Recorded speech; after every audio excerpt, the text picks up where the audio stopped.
To speak with a customer service associate, please press 2. Transferring. Please hold. Good afternoon. Thank you for calling Toys R Us in Pittsburgh. This is Clarissa. How may I help you?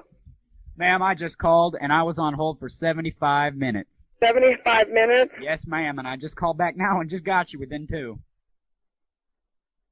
Can I help you with something? I apologize you had to hold that long. That's okay. I'm just, I can't believe what happened at your store today, ma'am. My son walked in there to buy the new Team Fortress game, and he was talking. Have you ever seen the Team Fortress cartoon show, ma'am? No, I haven't. Okay, well, it's got this superhero. It's his favorite. His name is Thresh, and he does this powerful thing. I guess the character's got like a 3-inch penis, and he pokes the villain's eye out with it. That's not the point, though. He was talking to the clerk about it, and the clerk made a nasty comment about Thresh, his favorite superhero, on the Team Fortress comic. Uh-huh. He made a nasty comment to my son, and my son almost cried, and he told me, and I was appalled, ma'am. Do you know who it was? Can you give me a description or something so that I can address it with that person? If we could do like a lineup or something, I don't really know. My kid said he had blonde hair and acne. I don't know. I don't know. Blonde hair and But ma'am, He was on the register, or was he on the sales floor? I think he was just walking around near the register, but I know he worked there because he said he had a little blue vest almost and a tag on. There is a gentleman that does have blonde hair. I don't know if he has the acne though. I will definitely have a conversation with him and let his supervisor know that he needs to keep his comments to himself because obviously it can offend some people. Oh, he said he was a cum-guzzling queen, ma'am. Now, I don't know who that wouldn't offend. He said he was a cum-guzzling queen. Oh. And my son didn't understand what that meant, thank God. He's only 14. Yeah, we will definitely address that. That is inappropriate, totally. So I do apologize for that. Aside from that, the damn Team Fortress game he bought doesn't even work, and we want to know if we could take that back as well. If you have the receipt in the box and everything, you can bring it back, yes. Okay. Okay. Would I be able to speak to this boy in person? Pardon me? Would I be able to speak to the boy in person? He's already gone for the day. Well, will he be back? Because to be honest, I want to give him a piece of my mind and a slap across the face, because how dare he say that to my little boy? Yeah, that's not good. I'm not sure when he'll be back to work. That's his favorite comic character. Thresh from the Team Fortress Cartoon Squad. Saturday mornings, he watches it, he loves it, and now he wants to know what a cum-guzzling queen is, and I don't know what the hell to tell him. I don't even know what that is myself, but yeah. Well, for crying out loud, ma'am, you must have been a teenager once. You know, when you bobbed some boy's knob and he shot a load in your throat, that's a cum-guzzling queen, and I don't want to tell that to my little boy. We will definitely address it, and again, I apologize. Well, I sure as hell hope you do, and you can tell that boy to suck my left nut. Ma'am, thank you. Hey, you're welcome. Bye-bye. Welcome to a new way to communicate. A new source of news, information, and computer software. Introducing American Online. Hey, with American Online, I can just point and click. Oh, wait. With American Online, you can send and receive email, even across the internet. Hey, I've got email. Okay, I open the mailbox. No, that's not it. No. Damn. American Online puts you in touch with information resources all across the country. How do you get this thing open? Application in use? What application? I can't even start any applications. Call now for your free trial. You'll get free software and 10 hours of free online time your first month, which you can spend trying to figure out how to open your email box. Socket timed out? What does that mean? Jesus, I hate this thing. American Online. It's knowledge. It's power. It sucks.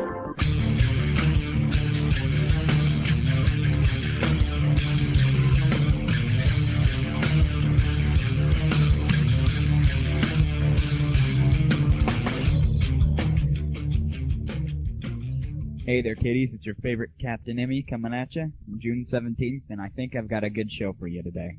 I want to thank my new sponsor, America Online. If you guys haven't heard of America Online, then you're in the dark, because you should sign up with them, because they are the best internet service in the world. Nothing gets me going like a fresh sellout remark. Today I'm going to get to a review of the Quake 2 mod called Cry Havoc. And the only reason I'm reviewing things are, I never really liked downloading and playing mods because I didn't know if they were good or not, because you guys know that all the other reviews out there are just bullshit.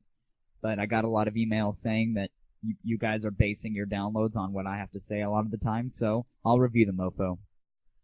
For those of you that heard Monday's show, you heard me make some pretty harsh remarks about the PGL. Well, it got even worse.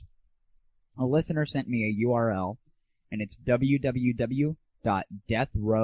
GameGang.com. You know, if you just look at it, you'll know it's lame. Just trust me, take a look at that site when you're done. That's deathrow.com, and you'll know why I hate it right off the bat. You should. Secondly, I went to this site on my own. It's called GameGang. You know, that's GameGang.com. That is the lamest piece of shit I've ever seen in my life. You guys go there, and it's a bunch of people who know nothing about games or about anything trying to sell software.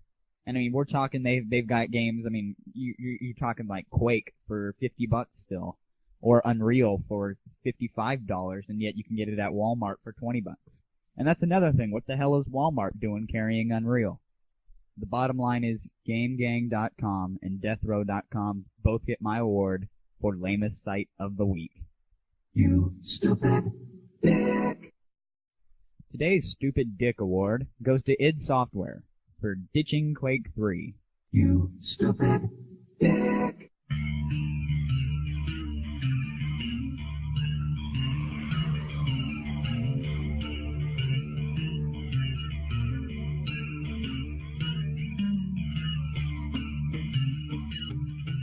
I've got something special for you, kiddies, before we get to the Cry Havoc review. I went ahead and did an interview with one of the web pimps and such from EGN. Now, you guys know about EGN already, I hope. It's at www.entr.net. And I've been using it lately instead of ICQ, so if you guys can't find me on ICQ, check EGN. I'm probably there. Anyway, I've interviewed Gandhi, and we did this through IRC. He recorded waves of his answers and sent them to me. And I also got clearance to play fun with audio with his interview, so we may do that this show, if not, definitely next show. Okay, this would be one of those times I'm glad I don't do my show live. I sat here, cut and pasted, edited, did the entire interview, and then just deleted it all. The volume levels were too mismatched, the questions were kind of stupid. So I'm sorry to Gandhi if he wasted a lot of time uploading me those WAV files. If he doesn't mind, we'll still play fun with audio with him. But as far as the actual interview goes, it won't come out on real audio if I were to encode it for you guys. So I'm sorry. I just checked my email again, and I got a lot of questions asking what I think of the big Duke Nukem engine switch. And personally, I could care less. I mean, I think, you know, if 3DR, you know, thinks that they can do something better with a different engine, more power to them. The way I see it is that, you know, they had to modify Quake 2 so much. If they take off from Unreal, then fine. And I'm guessing that by the time, you know, Duke gets to the Unreal Engine and Duke is released, the network code in Unreal will already be fixed, and it'll be lag-free. Now, as far as what I think about, you know, id switching to, they didn't switch engines, of course. They switched from Quake 3 to Quake Arena. It sounds to me that what they're doing is they're throwing together a graphics engine really quick and a multiplayer engine, and instead of spending the time putting it in a new game, they're just going to release this thing and say, hey, look, more Capture the Flag, or more this, or more that. And to be honest, not only am I tired of Capture the Flag, but I'm just tired of the Quake engine online in general. So, bottom line, because of their Quake 3 to Quake Arena switch, from me to id Software.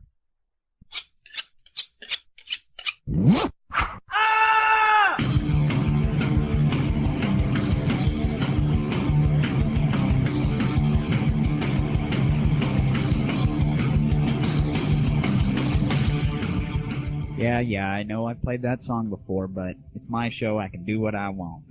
To be honest, the third Tool CD, Enema, track number 7, is probably my favorite song in the world. If I had to choose one song that stuck out in my head and that I could listen to, you know, 24 hours a day, 7 days a week, that's the song. I guess it's time for my review of Cry Havoc. Now, this game was built up to me by all my listeners saying that it was kind of like Team Fortress. Let me tell you right off the bat by saying that is so not true. Downloaded it, took a look at the README files, and saw that for each class you're going to have to bind, you know, you can bind anywhere from 4 to 5 keys for each class. So you better pick one you like and stick with it, or else you're going to run out of keyboard keys. I launched it, went into a server, and this was the lamest thing I've ever seen in my life. It's a bunch of guys running around, not even using the special features on their class, just sitting there getting wasted on by each other like a normal deathmatch level. Cry Havoc really brought out the newbie in me and everybody else, I think. So I chose Vampire, don't ask why, and quickly bound my key to Suck Health. and now I smacked it, and this long tongue came out of me and made this little slurping noise. I thought that was pretty cool, except for the fact that the tongue came out of what should be the crotch of my pants. What the hell? So this tongue comes out, and I'm running around, and I slap it on somebody and start sucking their health, and they look at me like, what the hell? And then I switch to my weapon and blast them away. That was kind of cool. But then as the match dragged on, I kept doing this over and over and over, and, quickly I was in number 1, but I was having no fun doing it because all these lamers were running around just using their normal weapons. It wasn't balanced. I saw one guy there spawning a little drone bot that was flying around trying to kill me, and I wasted that thing in no time. At that point in time, he left, and then that was it. Me and a bunch of lamers. So maybe it was because of that one match that ruined my Cry Havoc experience, but I didn't even go back and play it again. So off one time playing it, one time binding keys, I give Cry Havoc a thumbs down. I don't think it's worth the download time unless you guys like technical games where you have to bind a lot of keys and plan your attacks on lamers.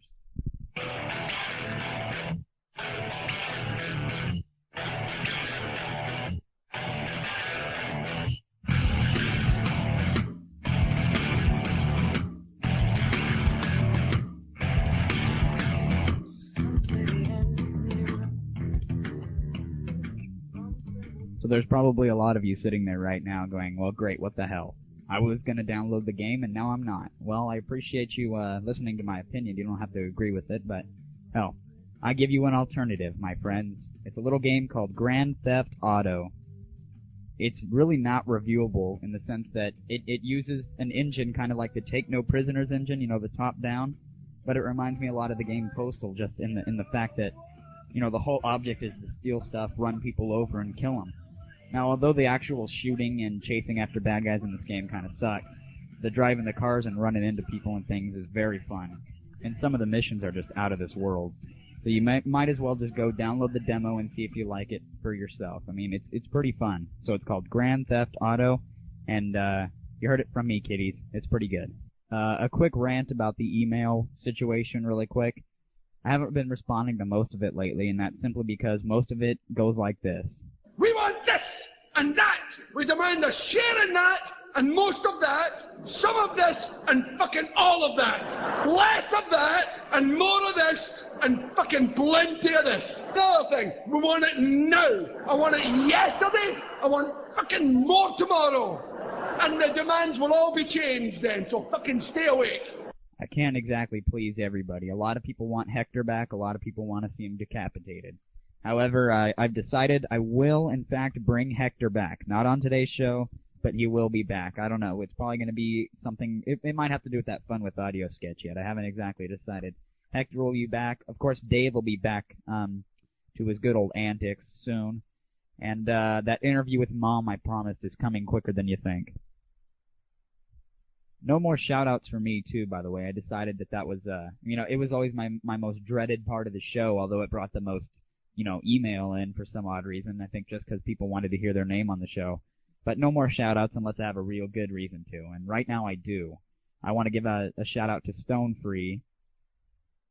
Stonefree is quickly becoming one of my favorite internet buddies. He's always there. He emails me now and then with some good stuff, some good news. He always helps out with the WAV files. He helps me find things that I need, and I don't think he realizes how much I appreciate that. So Stonefree, thank you very much. I also checked out that Team Fortress 2 preview, the one that's using the Half-Life engine. Yeah, you know which one I'm talking about. And it actually looks really cool. The screenshots are pretty good, and the way they describe it is just awesome. If they can pull it off, I know I'll be playing it quite a bit. And that's not a hypocrite thing, okay? I don't like Team Fortress software. I still don't like them. I probably won't ever like them ever again. But as far as their games go, if they're good, I'll play them. And finally, I'm keeping this show short. Reason being that my next show I want to have a lot more material for. And this next one's going to be a long one. There's going to be a lot of stupid WAV files. Hector and Dave are both going to be back. I'm probably going to play Fun with Audio. That'll take up some time. And this was really just kind of a prep show. I needed to get this one done just so I didn't get bored of recording and making shows for you guys. I leave you with a song dedicated to Taco Bell. And that would be because I love their little chihuahua. And I really don't like it when people say that the chihuahua is demeaning to a certain race or ethnicity. And I know that I have a lot of really close friends that I love dearly that hate the dog and can't stand him.